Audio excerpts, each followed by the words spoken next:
bienvenue à votre Oui en direct. Ce soir, petit épisode spécial, donc Simon-Pierre Savard-Tremblay, un intellectuel québécois, un député du Bloc québécois, a publié un livre dernièrement qui s'appelle Libre en Amérique, le Québec à l'aube d'un monde nouveau.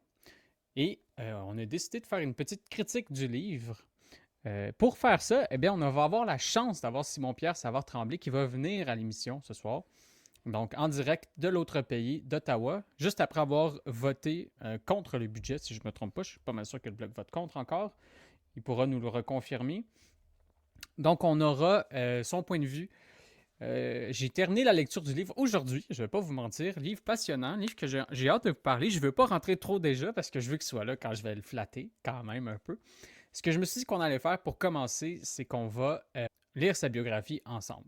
Avant, un petit moment pour vous dire bienvenue à tous. Merci d'être là ce soir. Donc, Nastuma qui était là premier commentaire, on est bien content. Merci Nastuma. Abid Essa, Abid qui est toujours là aussi, un guerrier de Génération Oui. Bienvenue Abid, content de te voir. J'espère que votre semaine s'est bien passée.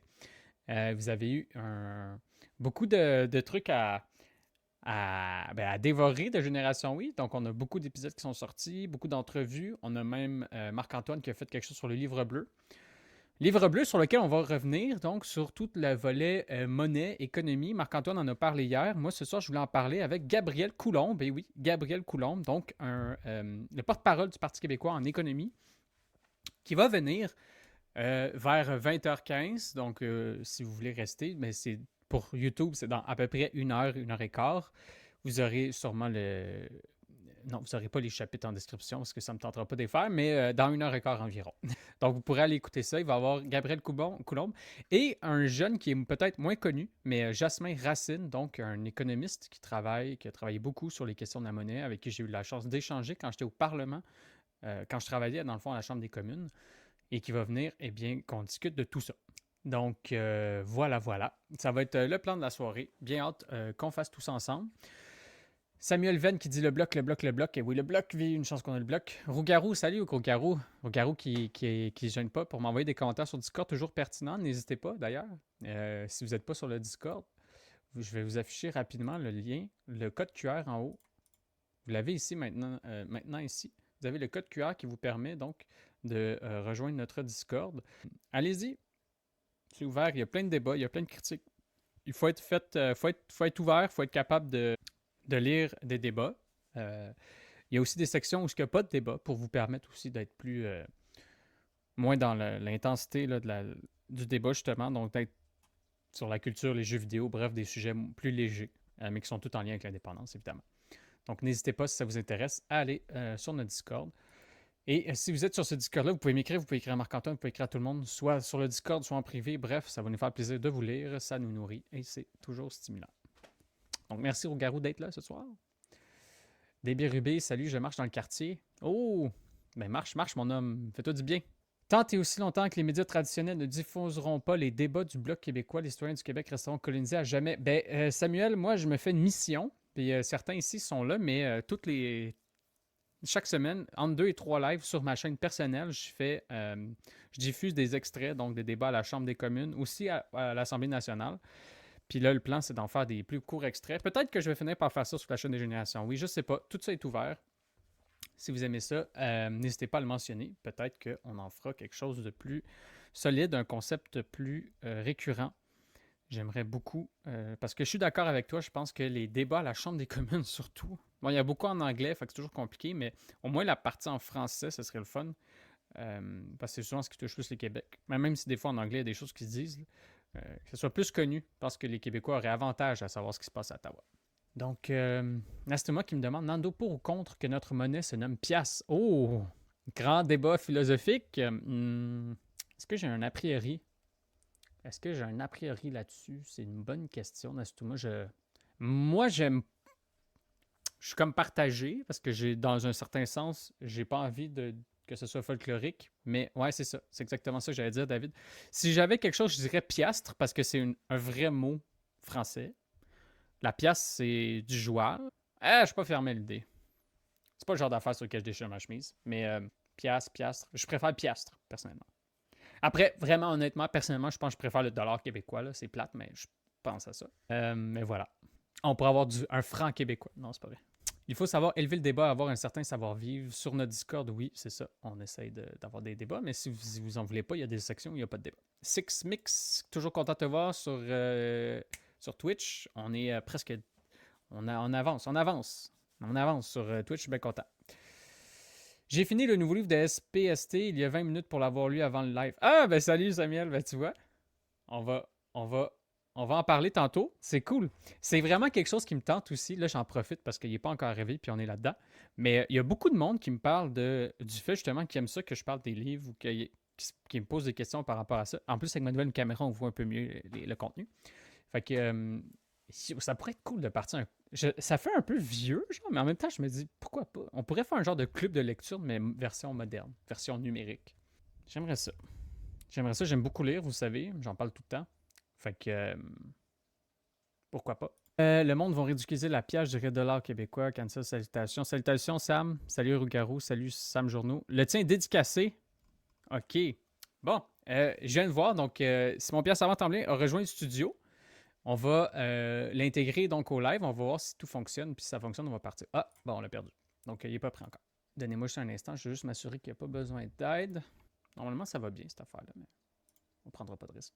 Club du livre numérique de Nando. Ouais, ben, je sais pas si ce serait le mien perso ou pas, en tout cas. Ça pourrait être une idée. De mon point de vue, on doit s'assumer jusqu'au bout et Pias deviendrait autant sérieux que Pias de la seconde. Quel serait le nom officiel? Des questions profondes sur la pièce. Je vois que ça vous... Non, mais je me disais aussi que ça vous allumerait quelque chose. La pièce. Ce sera pas bien long. J'ai perdu mon pièce avant trembler, mais il va sûrement se reconnecter. Salut, Vieux-Loup! Salut, Vieux-Loup, je suis content de te voir. Sam, tu l'as eu comment, ton dédicacé? Je t'avoue que moi, il me l'a pas dédicacé. Mais j'ai pas été le faire dédicacer, fait que je peux pas non plus y en vouloir. Il a été vraiment fin, déjà, il est venu me le porter. Ça, c'était quand même très cool de sa part, là. Très, très cool. Perso, je dis 2 piastres. Piastres? Tu dis des piastres? Moi, je dis des piastres quand même. 2 piastres. Bon, plus jeune, je disais, check-moi du cop, G. Ça, c'est notre époque. OK. Donc, Simon-Pierre Savant-Tremblay est revenu. Fait que là, on va l'ajouter au live puis on va voir si tout fonctionne. Salut, Simon-Pierre. Salutations. Ah, moi, je t'entends bien. Je pense que tout le monde t'entend bien. La qualité Oui, est très bonne. oui, là, ça allait, je ne l'entendais pas, mais là c'est arrangé. Est-ce que je suis mieux de retourner le téléphone? Ou bien est-ce que c'est. Comme tu le sens. OK.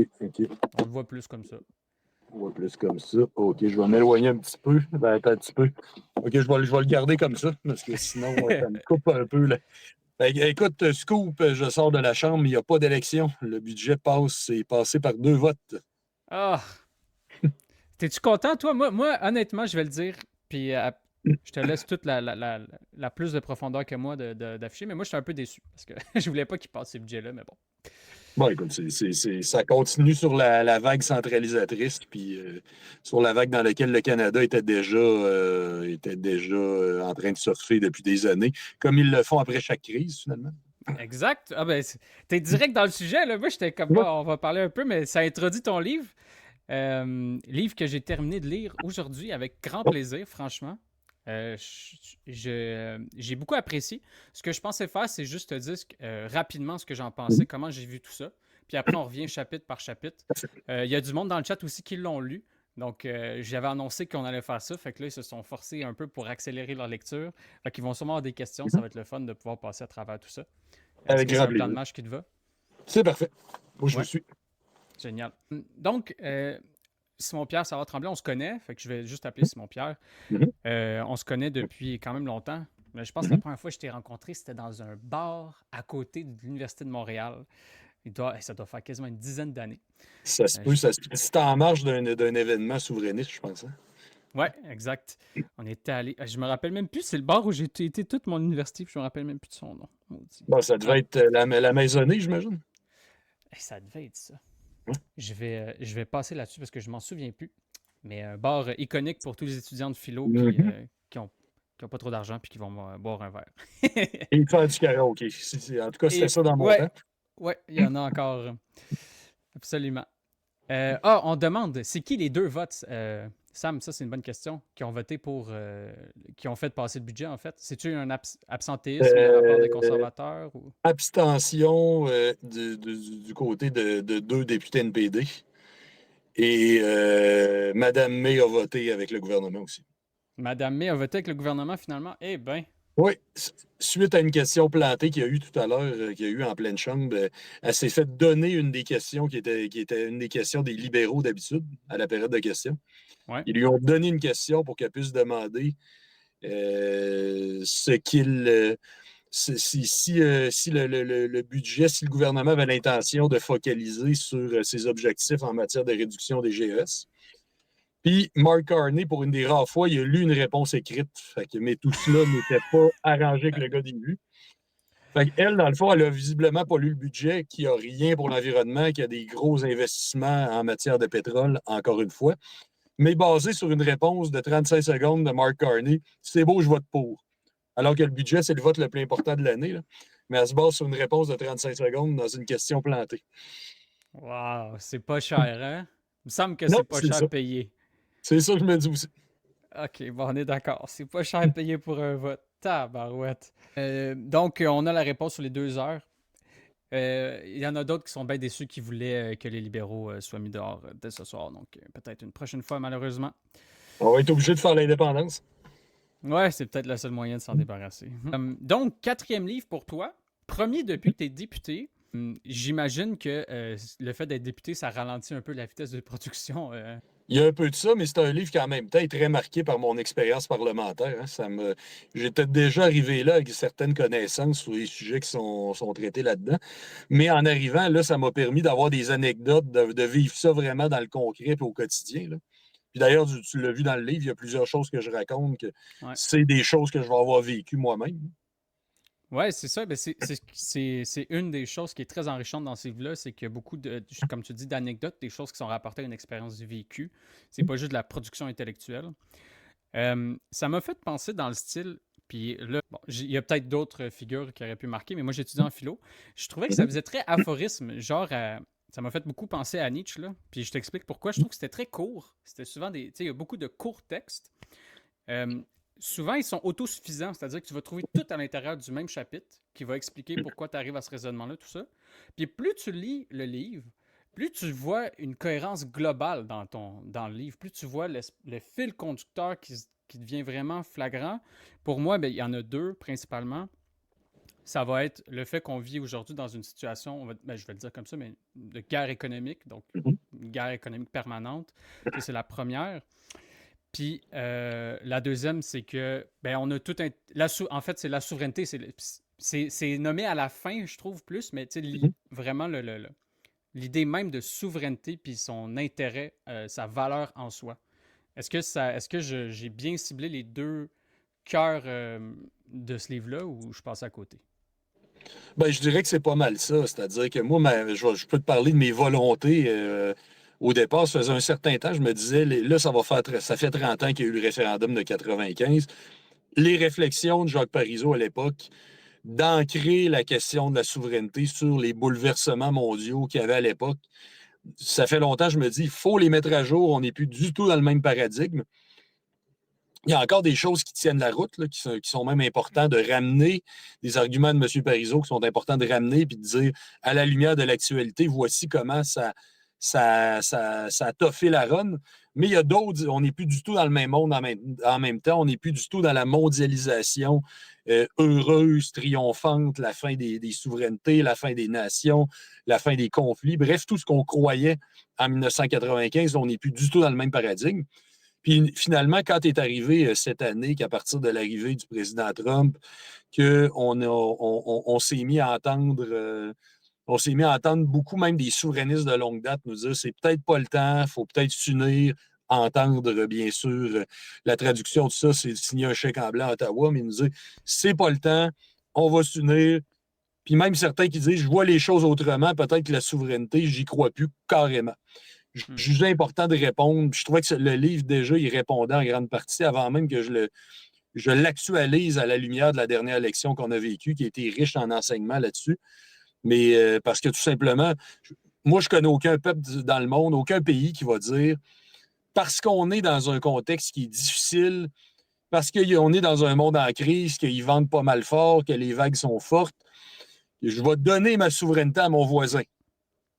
C'est peut-être pas le temps. je vais donner à un autre le loisir de parler puis de négocier en mon nom. Moi, je trouve que c'est sans queue ni tête comme logique, mais c'est aussi ce que j'ai tenté de démontrer avec ça. Puis c'est peut-être moins un sujet dans ton livre, on va y revenir, mais c'est une question qu'on se pose souvent ici. Pourquoi tu penses qu'il y a ce réflexe-là, ou est-ce que toi, tu as une interprétation de ça, ou Ben, c'est pas quand figé on n'a encore? jamais connu la beauté de l'indépendance, c'est difficile de savoir ce qui nous manque. Hein. C'est difficile de savoir on est passé à côté de quoi. Moi, c'est comme ça que je l'expliquerais peut-être. Mais je comprends que la logique de base, c'est de dire ouais, mais on est dans un plus gros dans un plus grand ensemble, ça va peut-être être plus puissant autour de la table de négo. Puis ça, ben écoute, je n'irai pas tout de suite dans le cadre de mon argumentation parce que tu me disais qu'on ferait chapitre par chapitre, mais ça serait une réponse à ma question là-dessus. Peut-être que le réflexe spontané, c'est ça. OK. Bon, on va avoir la chance d'y revenir. Moi, en plus, j'ai hâte de t'en parler. J'ai une anecdote que j'étais Oui, à la chasse avec des messieurs, ça va être drôle. On va revenir là-dessus. j'ai bien hâte d'entendre Euh, ça. Fait que, donc ça, c'était vraiment pour le style. Moi, j'ai beaucoup aimé. J'encourage les gens qui peuvent avoir parfois peur là, de lire un livre, là, parce que c'est quand même la réalité. Ça se lit très bien, puis ça peut se lire vraiment petit chapitre par chapitre. Il y en a qui font 6-7 pages, là, je veux dire, dans une journée, c'est pas tant que ça. Il y en a qui sont plus fournis. Mais ça peut être une belle façon de lire un livre si vous avez envie d'aller là. Donc, au niveau du style, ça, c'est plutôt pratique. Ensuite, dans la structure du livre, moi, à la fin, j'ai comme réalisé, je me suis dit, j'ai l'impression, puis tu me diras, mais j'ai l'impression qu'il y avait comme 3 parties au livre. Puis ils sont à peu près égales en termes de pages, d'ailleurs. Il y avait comme une première partie où j'ai l'impression que tu mettais la table. Justement, tu viens de l'expliquer, mais tu fais comme un retour sur on a changé de paradigme. Puis t'expliques Mhm. pourquoi, tu démontres pourquoi. Ensuite, j'ai vu la deuxième partie plus comme une critique envers ce qui se fait au Canada, la place que peut occuper le Québec dans le Canada, un peu la position actuelle. Puis la troisième, c'est plus une projection, ce qu'on pourrait accomplir, notre vision de l'avenir, tout ça. Je ne sais pas si ça a été conçu comme ça. C'est peut-être moi qui l'ai lu de cette façon-là, qui l'ai interprété comme ça. Là. Mais j'aimerais qu'on commence peut-être par la première partie, si je ne me suis pas Mhm. trompé sur donc mettre la table. On n'est plus en 95. Mhm. Tu le dis, c'est fini l'idée de la mondialisation heureuse qui était comme le grand rêve libéral là, des années Mhm. 90.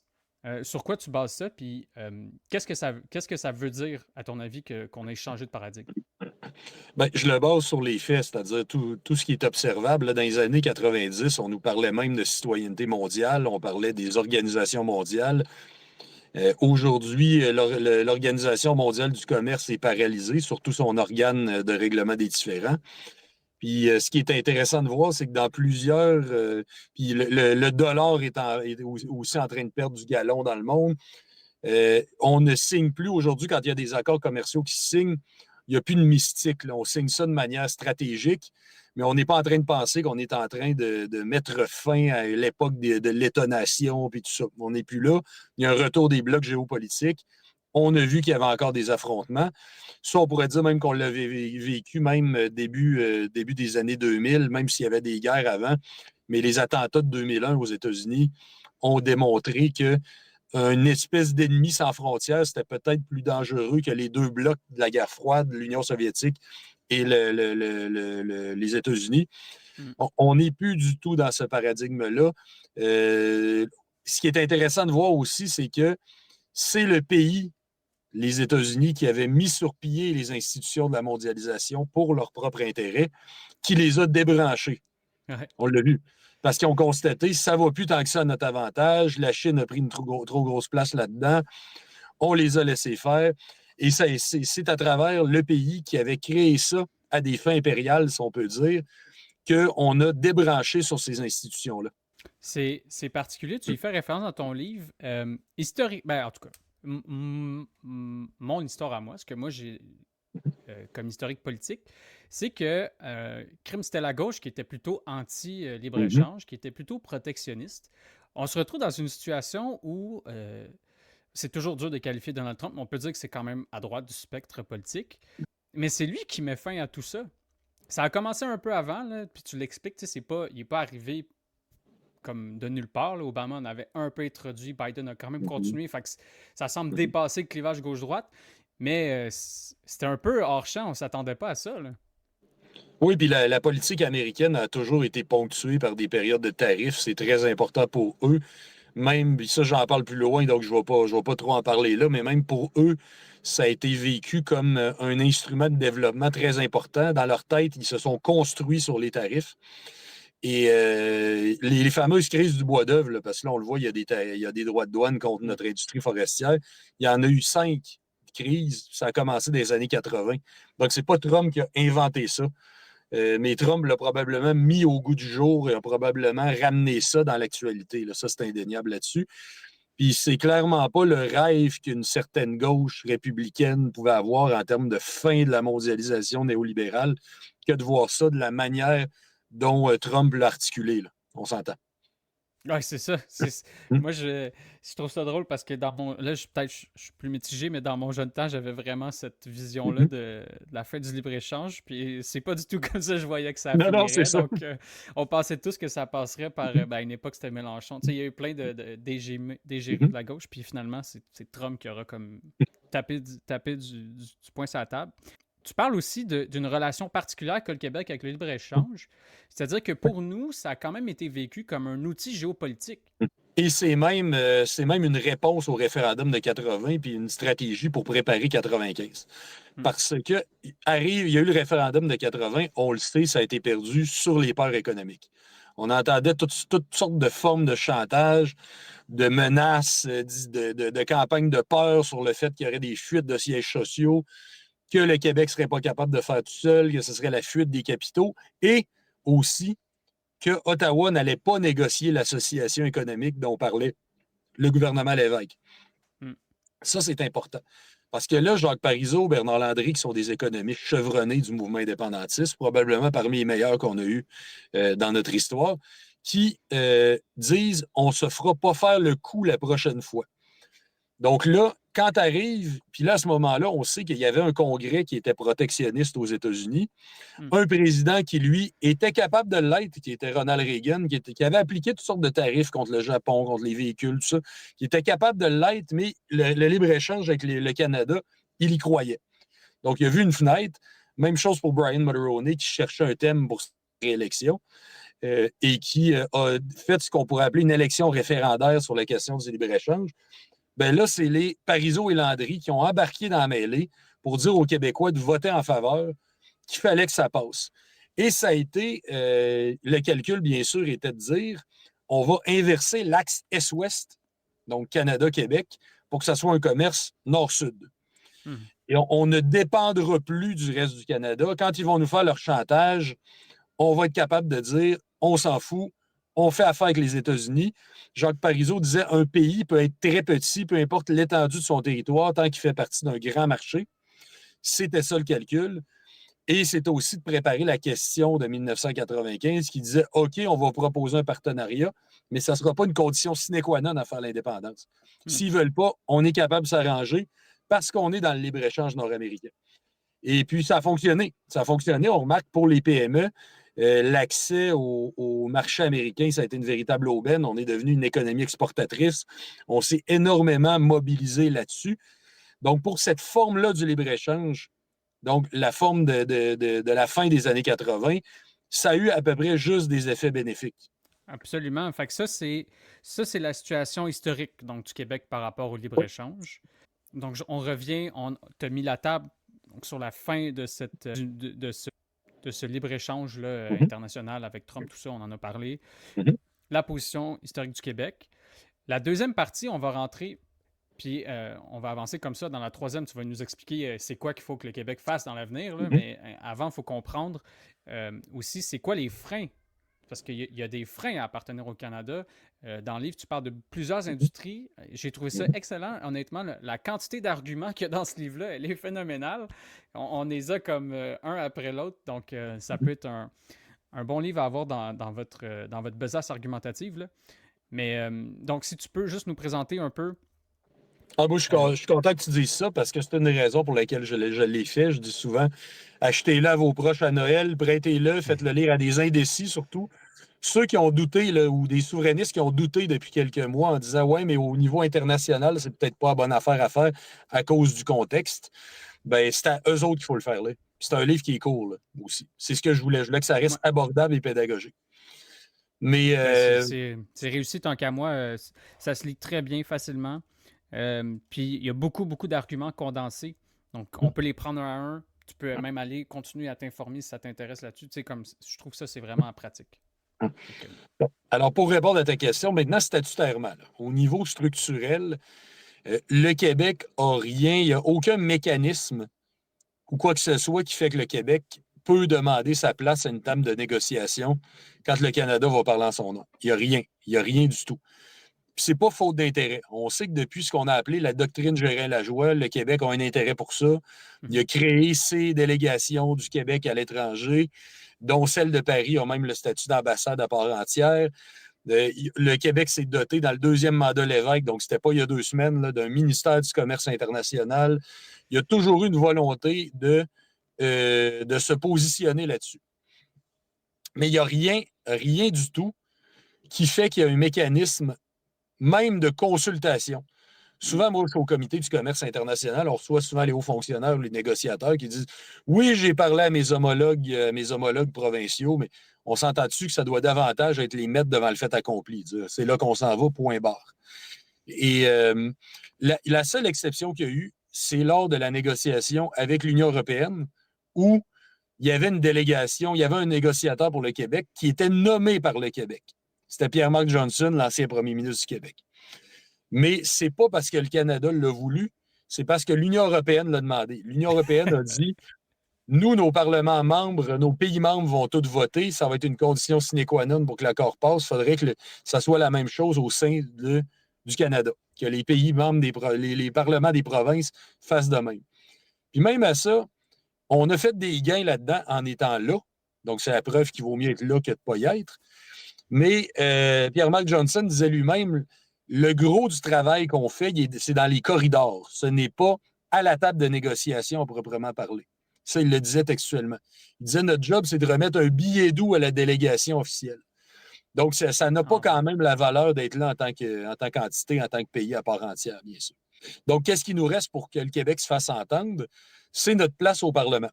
Notre place au Parlement, on a encore perdu du poids à la dernière élection parce qu'on avait 78 sièges avant l'élection. On a toujours 78 sièges lors de la dernière réforme de la carte électorale, mais le nombre de députés est passé de 338 à 343. Donc, en proportion, notre poids est en réduction. On est de plus en plus une minorité. On se rappelle qu'historiquement, alors que on était plus nombreux, c'était représentation égale. Et quand on est devenu moins nombreux, c'est devenu représentation proportionnelle. Bien, cette proportionnalité-là fait qu'on va toujours être de plus en plus une minorité qui va avoir de plus en plus de misère à tirer la couverte de son bord au sein du Canada. C'est la même chose par rapport à nos intérêts en ce qui concerne les accords internationaux.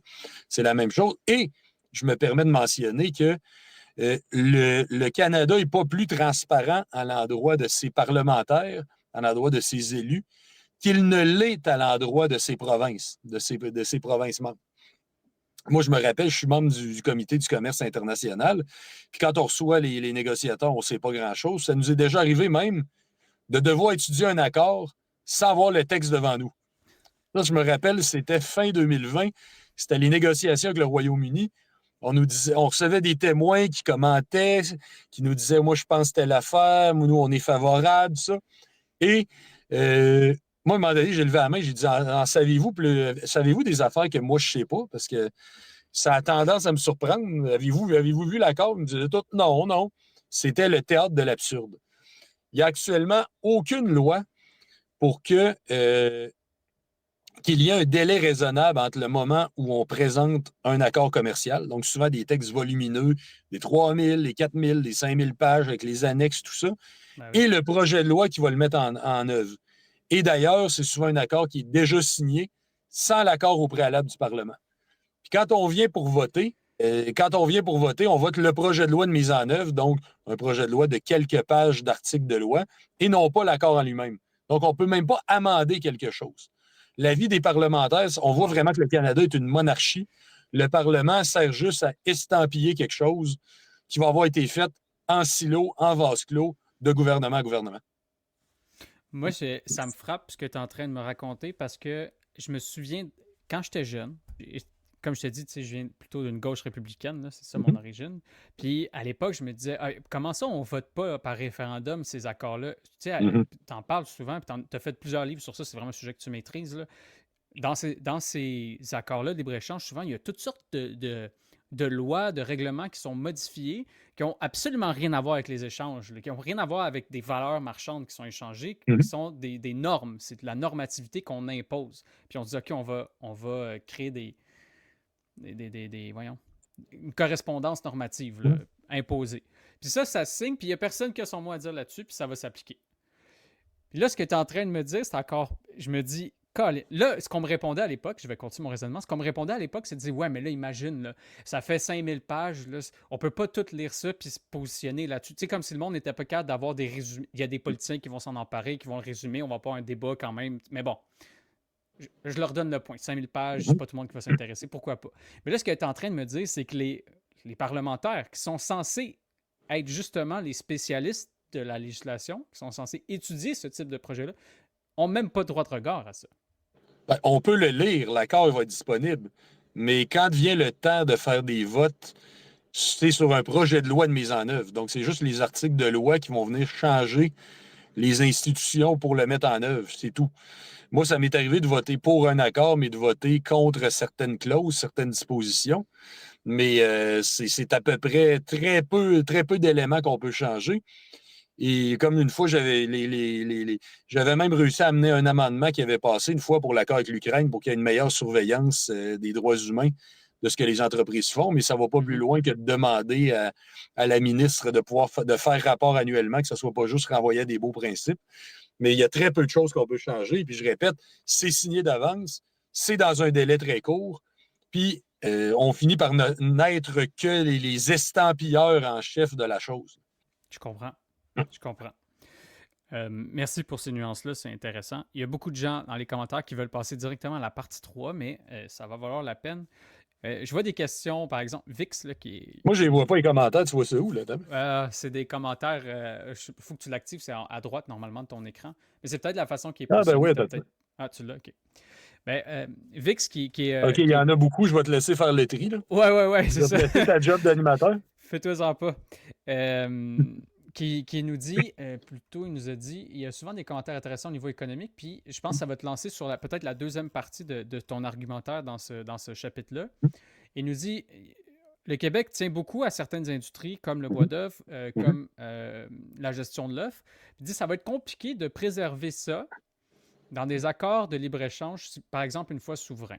Moi, je pense que ça te permet de nous expliquer d'abord pourquoi c'est plus dangereux, à mon avis, là, je pense que tu vas partager, mais tu me diras, de laisser ça entre les mains du Canada en ce moment. Oui, parce que la démonstration est déjà faite, c'est-à-dire qu'on a vu qu'à bien des égards, à plusieurs reprises, les intérêts du Québec ont tout simplement été des monnaies d'échange.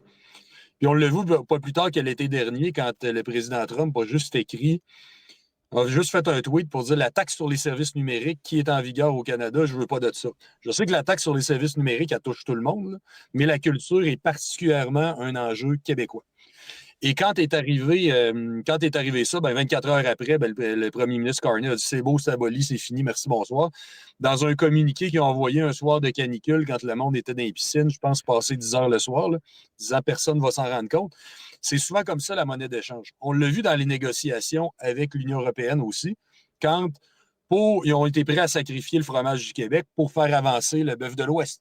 On l'a vu dans les négociations de l'ancienne version de l'accord Canada-États-Unis-Mexique, celle qui est encore en vigueur finalement. Mais je dis l'ancienne parce qu'il va y avoir révision normalement l'an prochain. Mais dans cette version-là, quand on a constaté que les négociateurs canadiens n'avaient pas donné le même statut à l'aluminium, qui est une industrie très forte au Québec, le même statut de protection que celui qui prévalait pour l'acier. L'acier qui, oui, existe aussi au Québec, mais qui est surtout très fort en Ontario. Donc, on voit encore une fois les priorités. Puis, il y a eu aussi encore là aussi des brèches dans le système de la gestion de l'offre là-dessus aussi. Pour ce qui est du bois d'œuvre, des tarifs avaient été annoncés par l'administration Biden dans le dernier mandat. Puis, juste après, le premier ministre Trudeau rendait ces lettres de mandat qu'on appelle à ces ministres, donc de dire voici ce que je m'attends. Et pour la ministre du Commerce, les mots bois d'œuvre n'étaient même pas là. Les mots bois d'œuvre n'étaient même pas là.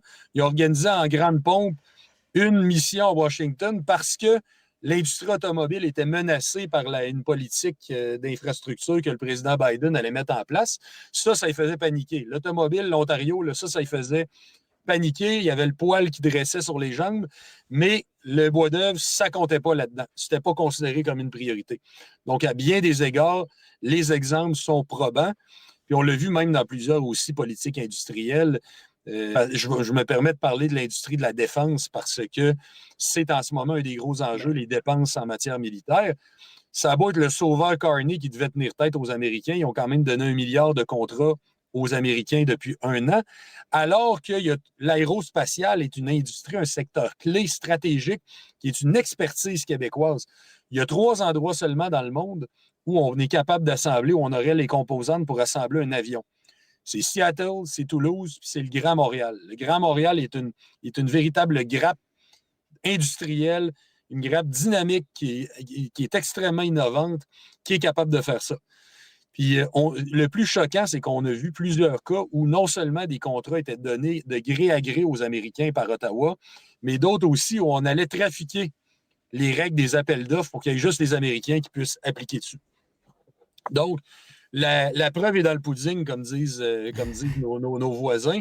Puis on l'a vu que ça a été, à plusieurs égards, le Québec a été souvent une monnaie d'échange quand venait le temps de négocier pour les véritables gros intérêts canadiens, je dirais. Puis un autre volet, je ne sais pas si vous voulez qu'on aille là-dessus aussi, mais c'est à quel point Ottawa, je sais que ce n'est pas la mode de donner raison à l'administration américaine, mais Ottawa, à plusieurs égards, a miné la crédibilité du Canada par rapport aux Américains, notamment en agissant comme une passoire pour les intérêts chinois. Je ne sais pas si tu voulais que j'aille là tout de suite. C'est je veux te super laisser diriger intéressant. ton entrevue. Non, mais c'est excellent, vas-y. La Chine a longtemps été une espèce de géant qui est avancé subrepticement. Et il y a eu une naïveté occidentale à l'endroit de la Chine où on disait, notamment en les laissant entrer dans l'Organisation mondiale du commerce, où on disait hey, ils vont évoluer vers une économie de marché et potentiellement vers une démocratie libérale. Ça n'a clairement pas été le cas. Ils sont entrés là-dedans pour profiter de l'ouverture des autres sans l'appliquer à eux-mêmes. C'est un pays qui se livre à des pratiques prédatrices. Il y a un fort copinage entre les grands groupes industriels, les grandes entreprises chinoises, le Parti communiste chinois, l'armée chinoise également. Ouais. Ils font une collecte de données extrêmement agressive aussi par rapport aux hautes technologies. Et ça, s'il y a bien une chose peut-être qui est bénéfique du premier mandat Trump, c'est d'avoir réveillé probablement l'Occident là-dessus. C'est que c'est une espèce de géant qui est en train d'avancer sans qu'on s'en rende compte. Et une des raisons pour laquelle il y a une très, très faible confiance des Américains par rapport au Canada, c'est le Canada qui s'est dit tout le temps État post-national, là, en disant nous, la stratégie, on ne croit pas à ça. Ouais. La souveraineté, on ne croit pas à ça. Là, ils ont changé radicalement de discours. Ils se mettent à aimer ce qu'ils ont brûlé pendant des années. On a entendu Jean Chrétien, Stephen Harper, Justin Trudeau, Pierre Poilievre, tout ça. Des nouveaux amoureux de la souveraineté. Là.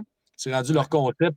Même Stephen Harper a dit s'il y avait une perte de revenus, je serais prêt à vivre avec ça. C'est les mêmes qui vont nous dire que la souveraineté, ça va être la ruine économique puis que ça va être la catastrophe. Mais bref, puis même Justin Trudeau est allé jusqu'à pousser le ridicule, jusqu'à rencontrer le roi Charles pour parler de souveraineté canadienne. C'était malade. C'est dire. Mais c'était le grand symbole de souveraineté d'inviter le roi. Oui, c'est ça, d'aller voir le roi d'Angleterre. Mais que pendant des années, quand ils se disaient État post-national, ils n'ont jamais cru bon, par exemple, d'établir un vrai contrôle sur les investissements, même dans des domaines stratégiques. C'est venu très, très tardivement. Donc, pendant ce temps-là, des puissances étrangères hostiles mettaient la main sur les sièges sociaux. Même chose par rapport, puis j'ai déposé un projet de loi là-dessus il y a 3 semaines, par rapport aux biens issus du travail forcé. Il y a un modèle américain qui fonctionne très, très bien, et qui fait en sorte que les Américains ont saisi pour des millions, même des milliards de dollars US en valeur en matière de marchandises saisies à la frontière. Et du côté canadien, on a saisi en tout et pour tout 34 cargaisons. J'ai obtenu les chiffres récemment. Puis il y en a juste une qui a été vraiment maintenue parce que les 33 autres ont été relâchés quand l'importateur a porté plainte. Donc, il y a un modèle qui tient, l'autre qui ne tient pas. Et ça fait en sorte aussi que le Canada a l'air d'être extrêmement mou par rapport aux produits qui viennent de Chine. J'ai déjà rencontré la Commission on China aux États-Unis, qui est liée au Congrès, la Congressional Commission on China. Puis j'ai rencontré souvent, en fait, puis eux m'ont déjà dit, même on soupçonne, on n'a pas de preuves, là, donc je le dis sous réserve, mais ils soupçonnent que, par exemple, les panneaux solaires chinois qui sont refusés à la frontière américaine sont tout simplement envoyés au Canada après. Merci, bonsoir. Puis le Canada, ben, nous autres, comme des caves, envoyés, ça rentre, puis il n'y a pas de problème. Mais puis eux se demandent aussi, est-ce qu'après ça, ça revient sur le territoire américain en étant présenté comme étant un produit canadien? Ils se posent la question. On n'a rien pour le prouver, on n'a rien pour l'étayer, mais ils se posent la question. Puis donc, sur toutes sortes de questions de dumping-là, de stratégie, les Américains comprennent. Les Canadiens, c'est beaucoup moins dans leur ADN parce que c'est un pays de laisser-faire absolu. Ça a toujours été ça. Le Canada, ça a toujours été rien d'autre qu'une espèce de grand marché. C'est comme ça que ça a été créé. Et je pense que le Québec, parce qu'on maîtrise davantage le nationalisme économique, on serait que, rappelle-toi, c'est depuis les années 60 qu'on a la plupart des instruments collectifs, les caisses de dépôt et placement. Hydro-Québec existait avant, mais ça n'avait rien à voir avec ce que c'est devenu dans les années 60. Ouais. Investissement Québec, c'est plus récent, mais pendant longtemps, il y avait la Société générale de financement. Donc, on a une meilleure, même si on les a mis à mal pendant les années Charest-Couillard, que ça n'a plus la force et l'appoint que ça a eu jadis, qu'on les a trop transformés en des espèces de grosses banques spéculatives. Il reste qu'on a davantage ça dans notre ADN d'avoir une pensée stratégique. Donc, je pense que sur un paquet de sujets de collaboration comme ça, on est capable, un Québec indépendant pourrait démontrer davantage aux Américains qu'on est un partenaire qui est capable d'être fiable, qui est capable d'être sérieux, puis qui comprend les enjeux de sécurité économique nord-américain et géopolitique. Et puis, sur d'autres plans, quand il va y avoir des excès de la part de l'administration américaine, puis je sais que c'est pas le fun, l'administration Trump, mais dans 3 ans, normalement, il est plus au pouvoir. Puis le Parti communiste chinois, lui, va être au pouvoir pour les 100 prochaines années. Fait que c'est pas intelligent ce que le gouvernement Carney est en train de faire, de se lancer dans les bras de la Chine. Même le gouvernement Trudeau avait fini par comprendre que c'était pas la chose à faire. Et puis quand il va y avoir des excès de l'administration américaine dans les négociations, notamment nord-américaine, notamment de l'ASEUM, de l'accord Canada-États-Unis-Mexique. Là, il y a actuellement 2 chaises contre une. Ça pourrait être intelligent. S'il y en avait une troisième, me semble, tu viens encore plus équilibrer le jeu. S'il y avait une troisième chaise qui était le pays du Québec, tu viens encore plus tenir tête à Trump. Puis en même temps, sur d'autres questions, notamment sur le dumping, là, ça serait sûrement États-Unis-Québec contre le Mexique. Donc, on serait capable de tirer notre épingle du jeu dans un tel jeu de négociation et de stratégie. Super intéressant parce que moi, c'est aussi quelque chose que j'ai retenu. Donc, le livre en Amérique, je le remontre ici. Quand on pense à un livre qui va parler des échanges, moi, de prime abord, je me suis dit, c'est un livre d'économie. Puis, plus je lisais, plus je me suis dit, c'est beaucoup plus que ça. C'est un livre de géopolitique. C'est un livre d'économie. Principalement, oui. C'est ça, c'est vraiment un livre de géopolitique. Puis, ça me fait tellement résonner parce que, je ne sais pas si tu avais vu passer, mais dans la dernière année, Benjamin Tremblay, il a sorti une vidéo où il disait le Canada, finalement, il n'y a pas de géopolitique au Canada. Ils ne sont pas capables, ils n'en produisent pas. Puis, on partage cette conviction-là. Ça va nous permettre d'aller sur la troisième partie du livre, que le Québec est capable d'avoir une géopolitique, qu'on est capable d'avoir une pensée stratégique. On l'a fait par le passé, de par notre existence, de par notre histoire. On a été obligés, avec les moyens qu'on avait, évidemment, là, de mettre en place une géopolitique. Ça, c'est dans la troisième partie. Donc, tu nous dis la première chose, puis là, moi, ça me fait résonner parce que je pense que la première intervention que j'ai faite quand j'ai été au PQ comme militant, c'était sur la francophonie. Fait que là, quand je commence à lire, puis tu me dis, je pourrais le retrouver, mais en gros, la vision géopolitique du Québec va passer par la francophonie. Comment tu vois ça? Ça, c'est comme la première étape. Donc, dans la troisième partie, tu vas nous parler donc la vision d'un Québec c'est quoi la perspective québécoise de la géopolitique. Après, tu vas me dire c'est quoi ton regard sur les États-Unis, Mhm. sur la Chine, sur le Canada, qui sont nos trois grands pôles géopolitiques immédiats puis les plus importants. Mais commence par le Québec, si tu veux juste nous présenter un peu ta vision de comment le Québec rentre dans l'univers géopolitique par la francophonie. Je trouve ça super Ben, tu sais, intéressant. souvent, évidemment, on va penser aux expressions artistiques en premier lieu, là. Mais ça, à mon sens, ce n'est que l'expression d'un ensemble de pratiques qui sont héritées, qui se passent de génération en génération, puis qui font qu'un peuple a sa culture et son identité. La culture francophone, c'est aussi une vision du monde. Puis on le sait, c'est un petit peu nos pratiques. Le modèle québécois, c'est une vision du monde qui ne nie pas la nécessité d'un ordre international, mais qui n'est pas la vision agressive de la mondialisation qu'ont eu les anglophones pendant longtemps, qui étaient sous contrôle américain, mais une vision qui est plus sociale, qui est plus environnementale, qui est plus portée sur la justice. On a quelques exemples. Ben, par exemple, historiquement, quand le président de la France était le général de Gaulle, évidemment, il y avait une préférence. Puis moi, je le dis clairement, on est à la porte des États-Unis. Ben, Notre intérêt géopolitique nous met naturellement de ce côté-là. On va continuer on ne va pas remplacer le partenaire américain demain matin, c'est impossible. Ce qui ne nous empêche pas de diversifier, de renforcer les liens avec l'Europe, tout ça, bien sûr. Mais à l'époque, le général de Gaulle disait clairement: j'aime beaucoup plus l'Occident que le monde communiste. C'est sans commune mesure. Ça ne se compare pas. On n'aime pas le monde totalitaire de l'Est. Mais par contre, il a fait un effort très fort pour dire on n'est pas non plus une colonie américaine. On a le droit à notre politique autonome à nous, notre vision indépendante des choses. Et on a des exemples, par exemple, quand il y a eu l'injuste guerre contre l'Irak en 2003, hmm, qui était basée sur des mensonges, qui était basée sur des armes qui n'existaient pas réellement. une petite C'est fièvre. la France qui l'a bloqué à l'ONU. Moi, c'est ma première manifestation. Je m'en souviens, ça devait être en 2002, ça devait être avant, ou peut-être début 2003. C'était des foules records. Il n'y avait jamais eu d'aussi grande foule pour manifester à ce moment-là dans les rues du Québec.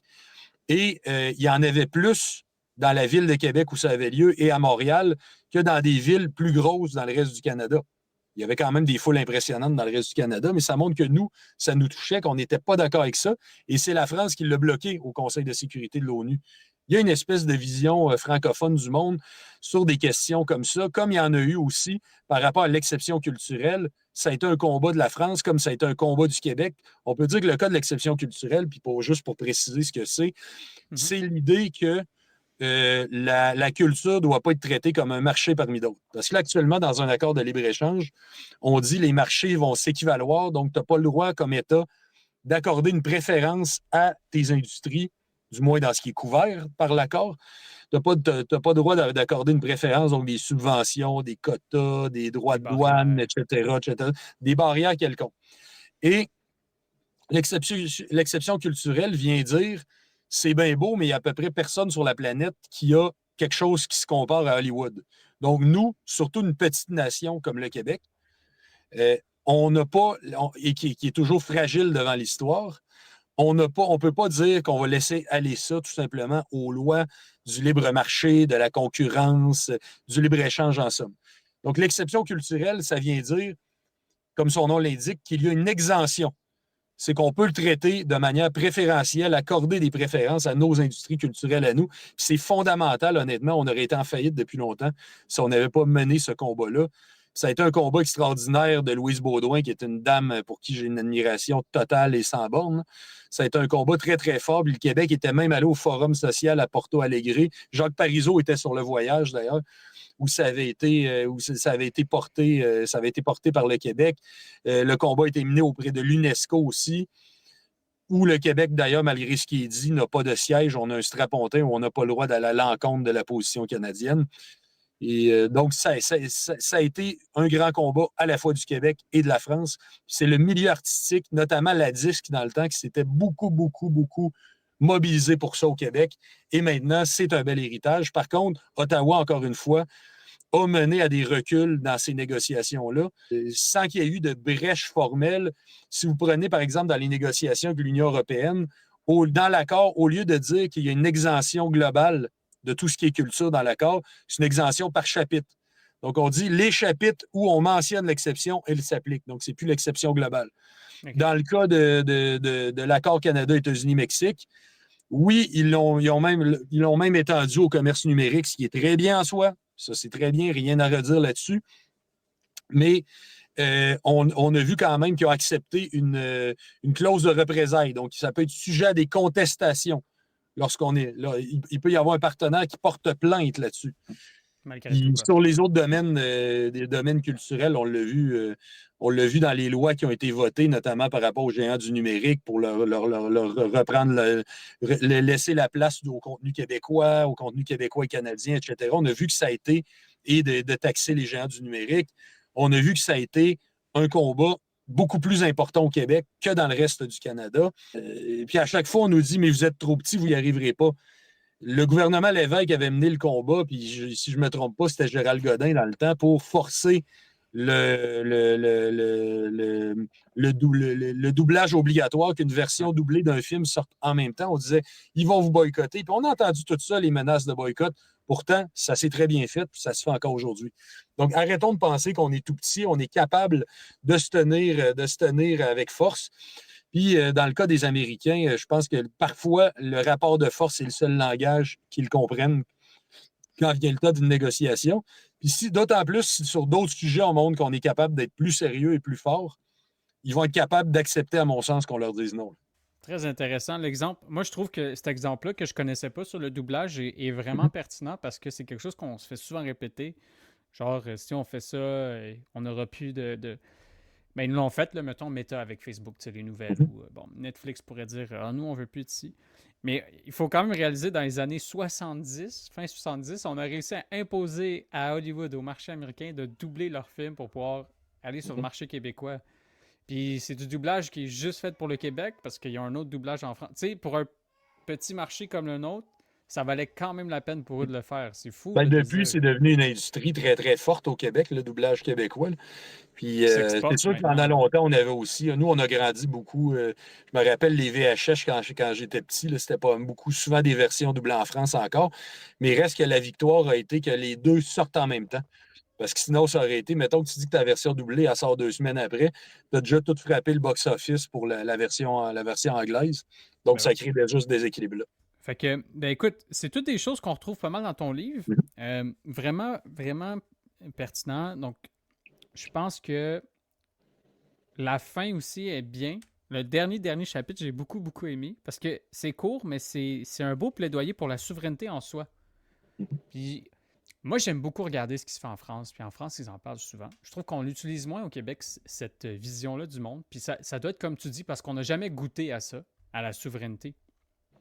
Mais il y a une valeur à être souverain. Il y a une valeur en soi. Juste d'être responsable, de prendre ses décisions, d'assumer les Mhm. conséquences de ses choix. En soi, c'est bon, c'est positif. Puis, ça ne se retrouve pas assez dans le discours politique québécois. Je trouve que tu le fais bien dans le dernier chapitre. J'ai beaucoup apprécié cette partie-là. Un vibrant plaidoyer pour la souveraineté. Je pense que c'est l'idée qui traverse ton œuvre, ton livre. Je ne sais pas si tu veux nous parler de pourquoi pour toi c'est important la souveraineté. Ben justement, en fait, je pense que le livre montre bien l'importance d'y aller par nous-mêmes, d'avoir le contrôle sur ce qu'on dit et ce qu'on fait par rapport à des partenaires, parce que les absents ont toujours tort, c'est aussi simple que ça.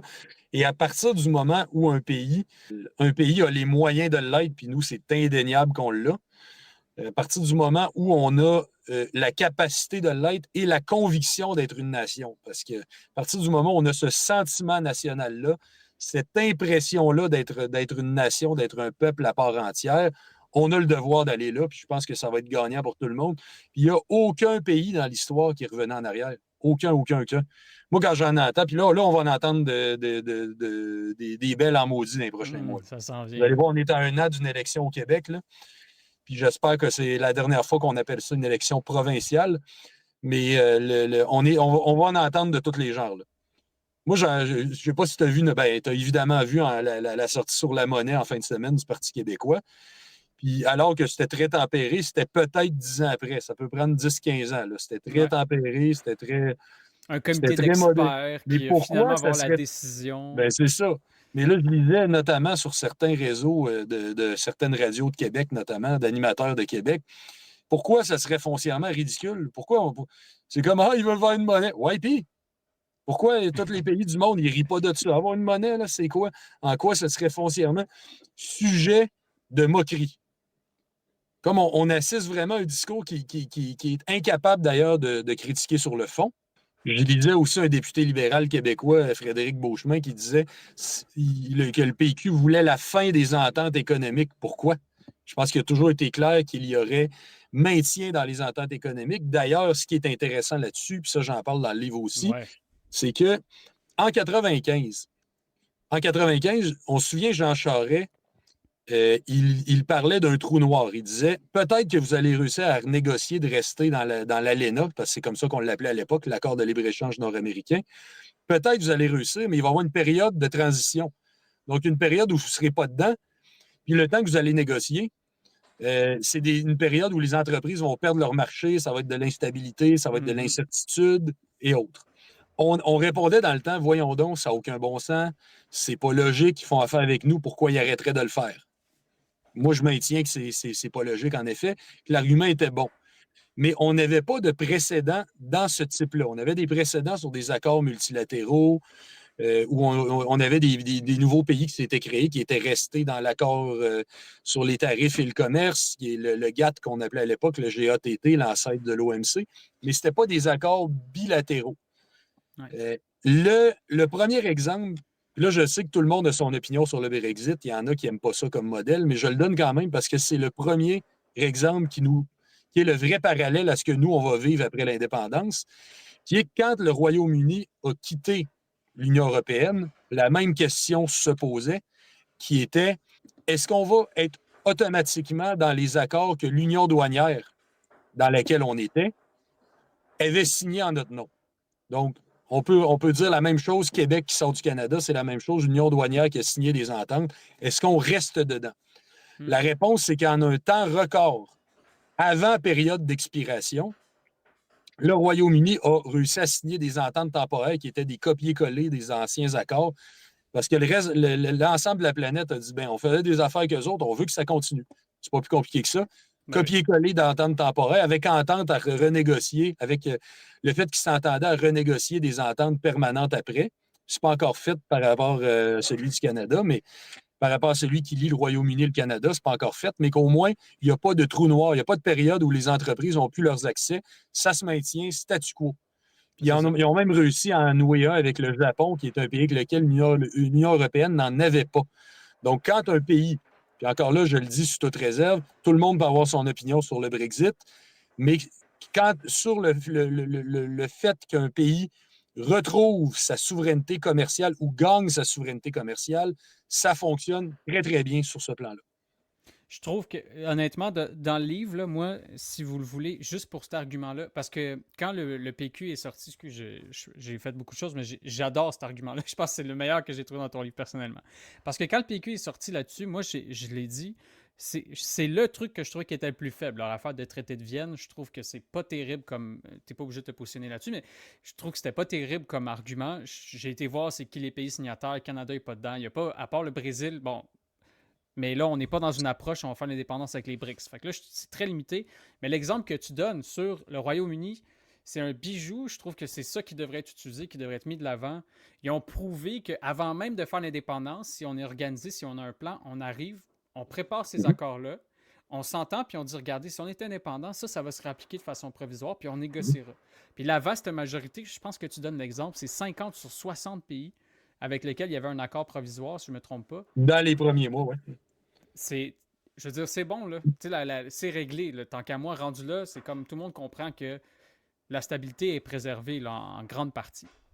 Oui, puis encore, écoute, il y a 2 semaines, on débattait ici je dis ici parce que je suis à la Chambre des communes en ce moment, on débattait ici du protocole d'entrée du Royaume-Uni dans le partenariat transpacifique. Donc, un autre de plus. Puis le Canada, il est farouchement favorable. Donc, eux-mêmes nous donnent un bon argument en faveur de notre indépendance, même s'ils ils vont dire le contraire quand va venir la campagne référendaire. Là, ils sont en train de prouver par leurs actions que c'est pas comme ça que ça se passe. Incroyable. Incroyable. Non, mais en plus, ça va être. En tout cas, on verra si c'est ça qui se passe, mais ça va être quand même fou que Mark Carney soit à la tête du Canada pendant un référendum québécois après avoir été Alors qu'il Un l'a perdu au Royaume-Uni. Exact. Un farouche opposant au Brexit. Ah là là, ce sera drôle tout ça. Une dernière question, puis je te laisse aller. Je m'excuse de te prendre autant de Ah temps. là, il n'y a pas de problème. Voulais-tu, je ne sais pas le temps que tu avais, voulais-tu prendre des questions des gens Ouais, ou c'est ça, comment tu exact. veux? OK. Il y a des questions qui sont venues. Il y en a une de Sam. Je vais retourner, Sam, sur ta question.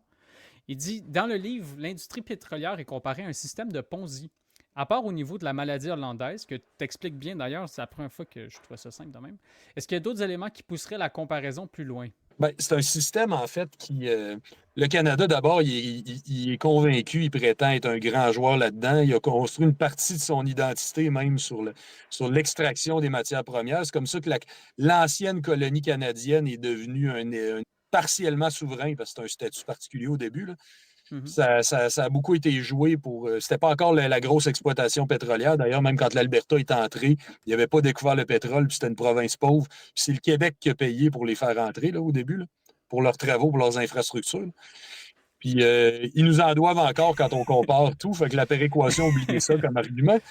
Mais au final, même s'il s'estime être un grand géant, ça demeure un joueur assez mineur quand tu compares ça à la Russie, à l'Arabie Saoudite, à des vrais États pétroliers qui contrôlent le jeu. Dans les faits, c'est un modèle qui a fait en sorte que même si l'Alberta est en apparence riche, c'est tellement pas diversifié que si ça chute, sont faites au complet. Ils n'ont pas assez misé sur des secteurs alternatifs. Puis ça demeure des espèces de conglomérats qui, au final, sont pas mal seuls maîtres en la demeure. Avec la nouvelle loi qui a été votée sous Bayon avec l'appui de l'opposition officielle à la fin du mois de juin pour imposer par décret, pouvant même suspendre des lois, ça va être des projets de pipeline et autres qui vont être imposés sans acceptabilité sociale, qui vont être imposés sans consultation des populations. Et au final, avec l'argument qu'on entend, qui est aussi bien avoir du pétrole canadien pour arrêter de l'acheter à l'Arabie. D'abord, on n'achète pas à l'Arabie. Ce n'est pas quelque chose qui arrive. Mais savez-vous pourquoi? On a beau être à côté de Terre-Neuve, qui est producteur de pétrole, on est à côté, là. Ça circule par bateau du pétrole. Jamais vous aurez à la pompe en allant au Québec, les automobilistes, là, jamais vous allez mettre du pétrole de Terre-Neuve. Savez-vous pourquoi? Parce que les raffineries sont libres de le faire venir d'où qu'ils veulent. Fait que si ce patriotisme canadien-là, patriotisme pétrolier canadien était sérieux, là, était vraiment sérieux, il imposerait aux raffineries de prendre du pétrole local. Or, ce n'est pas le cas.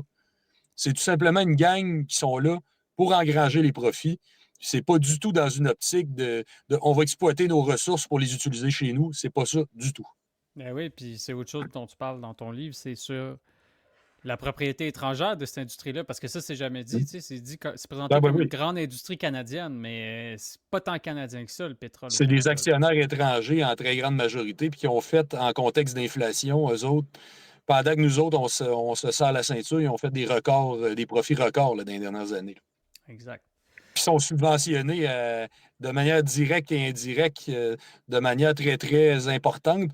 Et c'est pas arrêté dans le budget qui vient d'être voté il y a une heure là, non plus. Mais ça, c'est fou, je veux dire.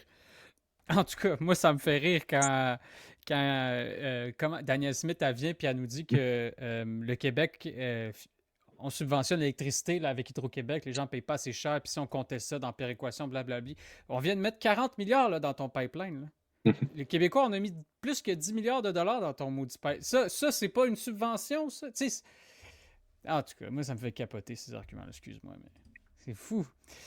Ben, ça mérite, ça vaut la peine. Ce qui se passe au Canada, c'est pas souvent discuté au Québec, hein? Puis t'en parles aussi dans ton livre. Notre point de référence. Notre point de référence au Québec, qui est au Québec. On a été. Moi aussi, j'étais à Ottawa il n'y a pas si longtemps. Puis ça m'a marqué à jamais comment j'ai compris que quand tu es Québécois, puis que tu arrives, tu as un problème, tu sais. Tu penses qu'est-ce que. Mettons là, qu'est-ce que le gouvernement du Québec, qu'est-ce que Legault va faire pour régler ça? Il y a de l'inflation, il y a du chômage, peu importe, t'es comme, qu'est-ce qu'on va faire au Québec? Mais au Canada, ils pensent pas de même. Au Canada, quand il y a un problème, ils pensent qu'est-ce que Justin Trudeau va faire, qu'est-ce que Poilievre, qu'est-ce que Carney va faire. Ils pensent à qu'est-ce que le gouvernement fédéral va faire. Ça change tellement la dynamique. Moi, je dirais oui et non au sens où la forme de fédéralisme, qui est de plus en plus centralisée d'ailleurs, ça, j'en parle aussi. À chaque fois qu'il y a une crise, Ottawa se centralise davantage. Mais ils ont réussi à nous faire croire que, comme si le Québec était déjà souverain dans nos têtes. C'est-à-dire qu'on est responsable de nos problèmes à 100%. Puis on oublie que d'être dans un État qui continue à nous prélever des impôts, puis qui nous impose des lois, puis qui négocie en notre nom, ça a un impact. Moi, quand on me dit hey, les vraies questions, les vrais enjeux, parce que vous pensez que la question du pouvoir, rien de moins que le pouvoir, que les structures de pouvoir dans lesquelles on est, ça joue pour rien là, du tout. Là. Que l'impact est nul. Là. Surtout que notre province, elle est en perte de vitesse. Après, puis là, c'était pas encore le Canada, mais c'était le pouvoir anglais qui est l'origine du Canada. Après la rébellion des Patriotes, ils ont dit on utilise notre rapport de force pour l'acte d'union. Après le référendum de 80, ils ont dit on utilise notre rapport de force pour le rapatriement unilatéral de la Constitution. Après celui de 95, ça a été pour ce qu'ils ont appelé le plan B. La réduction du financement qui a été envoyé aux provinces, notamment en santé. Ils nous doivent encore beaucoup, beaucoup. Ils ne respectent pas leurs propres lois. Le calcul était que le Québec devienne de plus en plus ingouvernable. Donc, c'était fini l'État-nation qu'on construisait depuis la Révolution tranquille. C'était vous allez être obsédé par le financement de votre système de santé. Ça va devenir votre seule obsession au quotidien. Puis ça, c'est pas un secret. C'est pas un secret parce que Jean Charest le disait lui-même dans le temps qu'il était chef des conservateurs. Il disait le contraire de ce qu'il a dit pendant ses 9 ans au pouvoir à Québec, qui était arrêter de blâmer le gouvernement péquiste. C'est de la faute à Jean Chrétien, la fermeture les problèmes des hôpitaux au Québec. Puis Marcel Massé, qui était du régime chrétien, disait aussi, à mesure que Bouchard va devoir fermer des hôpitaux, nous, on va être le vrai bon gouvernement pour on va annoncer des nouveaux programmes. Parce qu'il y avait ça aussi avec les réductions des transferts. Eux, ils créaient des nouveaux programmes qui souvent étaient des empiètements clairs sur nos juridictions pour imposer l'idée que Ottawa knows best, Ottawa est le vrai bon gouvernement. Puis en même temps, ça a été les années du scandale des commandites, du programme des commandites, l'année de la loi sur la clarté référendaire. Donc, propagande et suspension de notre démocratie. Les années aussi où ils ont saboté notre diplomatie à l'étranger, parce que le premier ministre Bouchard était invité à l'assermentation de nouveaux présidents dans le monde, puis il apprenait une heure avant qu'il était désinvité parce que l'ambassade canadienne avait fait des appels. Ça a été la même chose après la crise de la COVID. Là, ils ont adopté des budgets hyper centralisateurs. Même chose là avec la loi sur les projets énergétiques dont je vous parlais tout à l'heure. C'est une autre vague de centralisation. Ils utilisent la menace américaine comme un épouvantail pour, encore une fois, centraliser encore plus puis concentrer encore plus de pouvoir entre leurs mains. Donc, le Québec, il paye le prix de sa dépendance. C'est pas vrai que ça n'a pas d'impact d'être dans le régime canadien. C'est ça, c'est quelque chose que j'ai été. On a fait une entrevue avec Mario Dumont, puis dans la pause, on parle, puis il nous dit oh, c'est peut-être même pas. J'ai peut-être entendu. En tout cas, excusez, le souvenir est peut-être biaisé, mais en gros, il dit ça, c'est vrai. Il dit moi, jamais personne qui m'a parlé de ça, tu sais, que le Québec devrait siéger sur des conférences internationales, que c'est un argument pour l'indépendance. Puis là, je me suis dit, écoute, ça se peut, tu sais, je sais pas, là, ça se peut que personne n'y en ait jamais parlé, mais c'est tellement plus structurant. Tu sais, quand on parle d'inflation, quand on parle de chômage, quand on parle de tous des sujets, là, ça, c'est des structures qui produisent ça. C'est tellement vaste, c'est tellement macro que c'est les outils, c'est ta réglementation, tout ça, ça a un énorme impact sur est-ce que ton économie va bien, est-ce que tu exportes, est-ce que tu sais. Mais ça a l'air tellement abstrait parce que ça a l'air très lointain. Une signature qui se fait à New York ou à Paris, ça a l'air tellement loin de nous autres.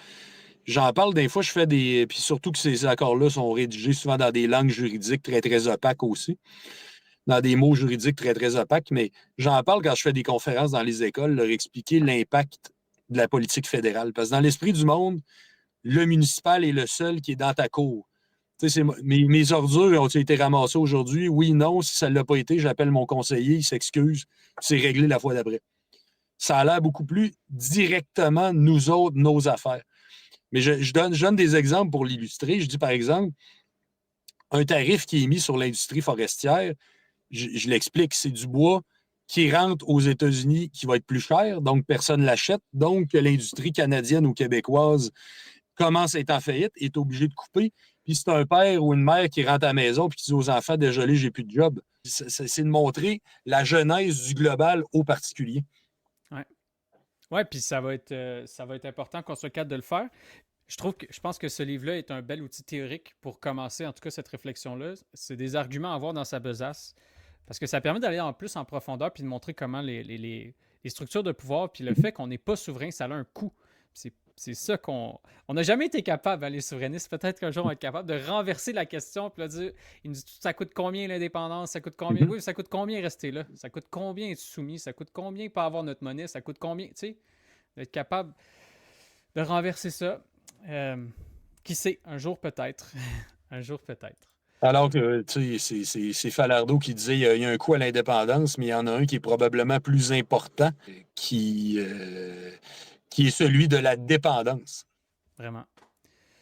Il y a Danny qui nous donne un 5 pour un invité de qualité. Donc, merci Simon-Pierre Savard Tremblay. Tu nous as fait ramasser 5 pour la cause. Ça me fait grandement plaisir. Sur ce, nous, l'horaire, c'est vers à peu près maintenant. Gabriel Coulombe puis Jasmin Racine devraient nous rejoindre pour qu'on parle de la monnaie québécoise. Moi, j'ai pas de problème si tu veux rester ou si tu veux, parce que je sais que tu es occupé aussi, là, fait que je veux pas non plus t'empêcher. Je sais pas ce que tu préfères faire. En fait, je vais vous écouter à tout le moins, mais je vais vous laisser. En fait, je peux peut-être être là au début, si tu le souhaites. J'imagine que tu as tes autres invités. Je vais au moins les saluer. Tu sais. Ben ouais. Il y a Jasmin qui est déjà là. Je vais l'intégrer à la conversation. Puis bientôt, il va y avoir. En tout cas, les gens ont beaucoup aimé, là, juste te dire avant. Ah, ben tant mieux. Ils me remercient moi, mais ils te remercient aussi beaucoup. J'ai vu des magistrales, j'ai vu des gens qui te trouvaient génial, qui n'arrêtaient pas de réagir. Fait que ça a bien fonctionné. Les gens aiment beaucoup ta perspective. Je suis content. Puis aussi, si vous lisez mon livre, ne vous gênez pas pour m'écrire, me dire ce que vous en avez pensé. Critique constructive, là, même s'il y a des choses que vous avez moins aimées, ça va être très, très agréable d'en discuter avec vous. Donc, beaucoup de commentaires positifs. Donc, c'est quoi le coût de la dépendance? Et voilà. Donc, merci. J'intègre à l'instant Jasmin. Bonjour, Jasmin. Ah, ton son n'est pas sur le bon canal, peut-être. Vérifie ça. Jasmin, qui est un autre, quelqu'un qui travaillait aussi au Parlement avec Nathalie à l'époque, Nathalie Saint-Clair-Desgagnés, et économiste. Fait que là, on vient de faire, je trouve ça intéressant en plus parce qu'on vient d'avoir, sur le libre-échange, on vient de porter un regard géopolitique. Puis là, on va aller sur la monnaie, qui est aussi un enjeu géopolitique parce que souvent, c'est présenté comme un simple outil économique. En tout cas, je trouve que c'est une perspective très libérale, idéaliste. Là. Tout est toujours présenté comme des lois du marché, puis tout se règle tout seul. Alors qu'il y a des structures sociales, il y a des rapports géopolitiques qui sont en jeu. Ça risque d'être une question qu'on va aborder aussi. Alors, je vous salue. Je vous souhaite une très bonne entrevue également. Je vais être à l'écoute pendant mon chemin de retour, parce que moi, je marche entre le Parlement et là où j'habite quand je suis ici, dans le Vieux-Hall. Fait que je vais vous écouter en même temps. Ah ouais, c'est pas pire, ça. Ouais. C'est une bonne petite traite pour Exact. l'avoir faite dans le fret, là. Voilà, mais écoute, moi, c'est un incontournable pour moi, matin et soir. Et le seul jour où je le fais pas, c'est quand je quitte à la fin de la journée pour retourner en circonscription. Donc, j'y vais direct en auto. Puis c'est pas la même bonne humeur quand tu arrives l'esprit aéré quand tu as pris ta marche. Tu es réveillé, là, tu te portes très bien. Ouais, il y a beaucoup d'employés qui font ça le matin. Ils me disent ah, moi, c'est ça que je fais, puis j'arrive, je suis prêt. Là. Alors, à bientôt, tout le monde. Merci beaucoup. Au revoir. Bon, Jasmin, est-ce que ça fonctionne? On n'est pas sûr que ça fonctionne. Ce qui peut marcher, normalement, si tu as le micro, tu as modifié les paramètres du micro, t'assurer d'avoir le bon truc. Santorini, je vais l'acheter, c'est certain. Content. J'espère que ça vous a donné envie. Je remonte une dernière fois. Libre en Amérique, le Québec à l'aube d'un nouveau monde. Simon-Pierre Savard Tremblay. Ça s'achète directement sur les libraires. En tout cas, moi, c'est par là que je me le procurerais. J'achète tout là. Un jour, je vais peut-être avoir un code promo les libraires aussi. J'en rêve. Mais franchement, je trouve que ça peut plaire à beaucoup de monde. Donnez la chance. Moi, au début, j'étais un peu perdu. Puis plus je l'ai lu, plus on comprend le sens de ce qu'on est en train de lire. Puis plus ça devient vraiment clair et limpide, la structure de tout ça. Puis l'intérêt.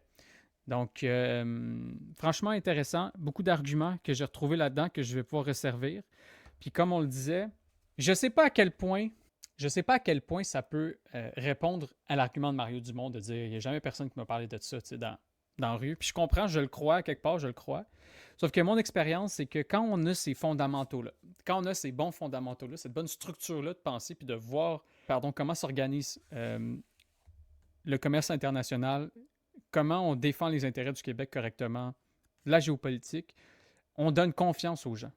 On donne confiance aux gens, puis c'est le meilleur remède pour l'indépendance du Québec, c'est d'être capable de donner confiance aux gens. Je pense que quand on lit ce livre-là, on a une bonne base pour faire ça, d'en parler autour de soi, puis de dire, regardez ce qu'on pourrait faire, regardez ce qu'on est capable de faire. Donc voilà, je vous encourage fortement à vous instruire, mes amis. Si vous y croyez aussi, cliquez sur j'aime, cliquez, commentez. On a posé plusieurs questions dans le direct. J'espère que vous avez répondu. Ça nous intéresse. On lit toujours tout. Donc, partagez l'épisode, racontez, répandez la bonne nouvelle. Ah, je rigole. Mais parlez-en autour de vous. Vous pourriez être surpris de découvrir qu'il y a plus de souverainistes autour de vous que vous le pensez. Et vous pourriez être surpris de découvrir qu'il y a des gens qui sont plus indécis que vous pourriez le croire et à qui bien, il manque juste une dose de confiance pour se donner le petit coup de pied au cul qui manque pour aller de l'avant.